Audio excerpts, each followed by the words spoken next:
Greetings to your readers, viewers, and listeners, and welcome to this next edition of the Autistic Superblogs, The Hot Take. This one's going to be a little bit different. I mean, all the hot takes are different, but I mean, like, this one's going to be, it's going to be explaining how we as a community look at people with disabilities, mental, physical, and any of the sort. As is no surprise here, I have high functioning autism. I also deal with anxiety, depression, all that stuff.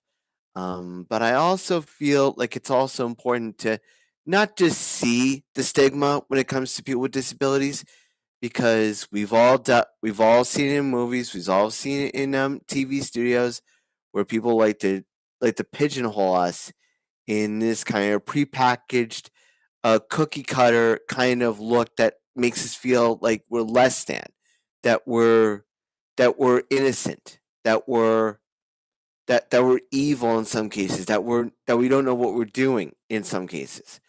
And I always felt like there was always a need to challenge that, um, both in both in my role as an autistic self advocate, but also as a poet.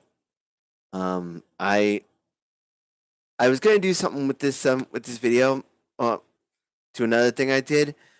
One of the things I did recently was I went to Chronogram for their pictures at my local town, at a nearby town that I live in, and it was amazing. And for the people that don't know, it's Woodstock, New York, so which is considered to be the arts capital of the Hudson Valley. I mean, the talent there is just amazing, like incredible.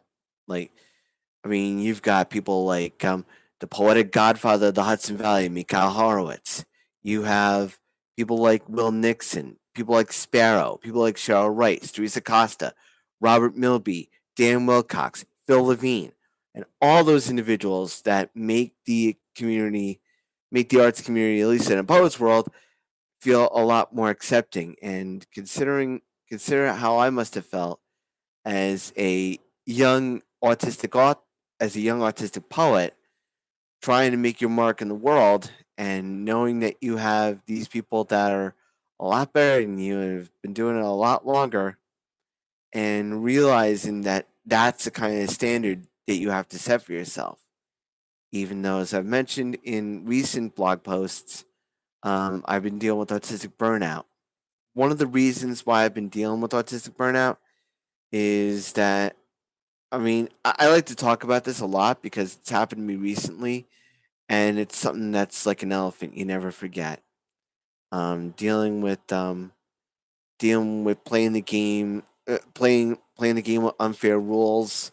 Um, I won't go into it, but society and people's personalities need to change when it comes to people with disabilities.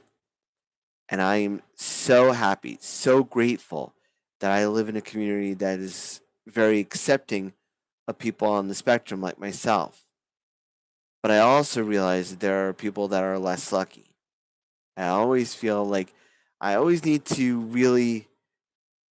I feel like, and maybe people with disabilities can explain, can can attest a little bit better than I can, where you always have to be better than yourself. You always have to try and be better than what you were before. You need to work twice as hard. You need to work twice as much.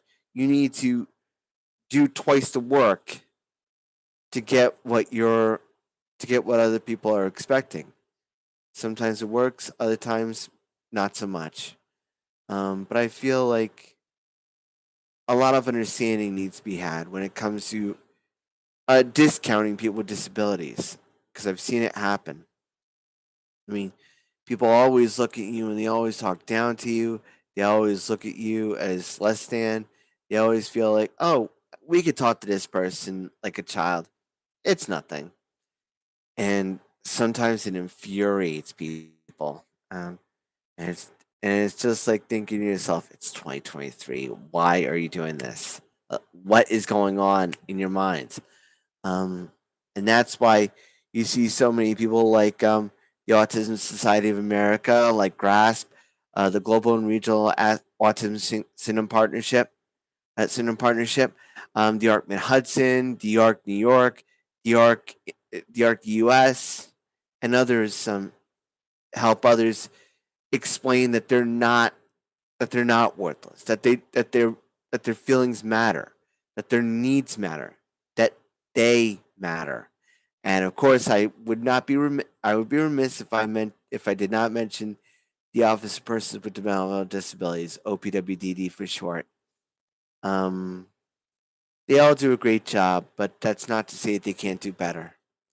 Um, I always feel like it's always important to really like put things in perspective and really like build other people up. And as an artist, I've always believed in building others up. Like I've always considered myself someone that looks at other people and feels like they're on the same level. I always like to give them advice and encouragement, but I never want to make myself feel like I'm better than anyone else. Because as a recent friend of mine once mentioned, that makes me feel like a hypocrite. And sometimes it happens, but that doesn't make it right.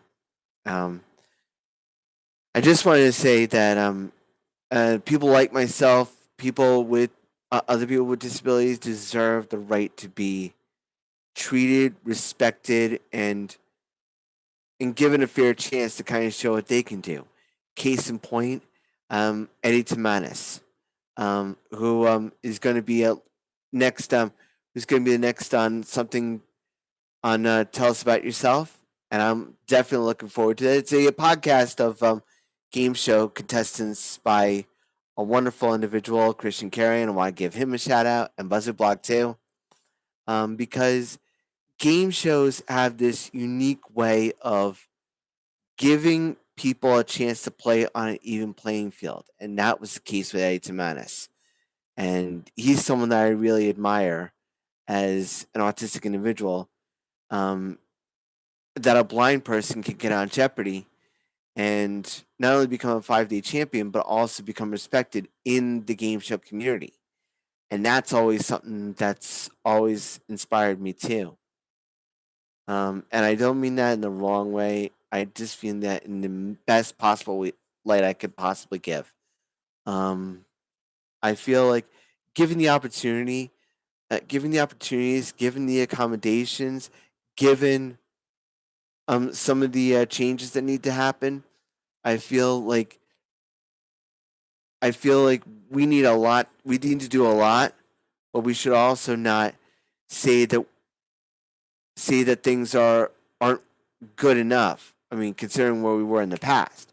I always feel like, as a poet, as an artist, I've always wanted to build people up. I've always wanted to build people up. As an individual, I always like to try to build myself up, and sometimes I do a lot of damage when I do that. And sometimes it gets frustrating and daunting after a while. But I just want to let others know that you all matter, that your voice matters, that your opinions matter, that your talents that are your own, they matter. They matter. All you need is the right opportunity, and that goes out to all the communities out there. I just feel like I want people to see not me as an individual that has a disability. Um, I want to do this. I want to do this channel and the Autistic Super Blog as a way to kind of end the stigma that people with disabilities can't, that are not capable of doing things. So that's kind of the whole idea there. I just want to let you know that we should all hashtag look beyond what we see on the on the inside, and let people see the real quirks to us. Let people see who we are on the inside, and the talented people that we are. So if you like this video, um, I'm here on YouTube on the Autistic Super Channel. I'm on Instagram, and you can check out all my videos on the autisticsuperblog.wordpress.com. Stay safe, stay strong, look beyond the possibilities. And as always, shine on.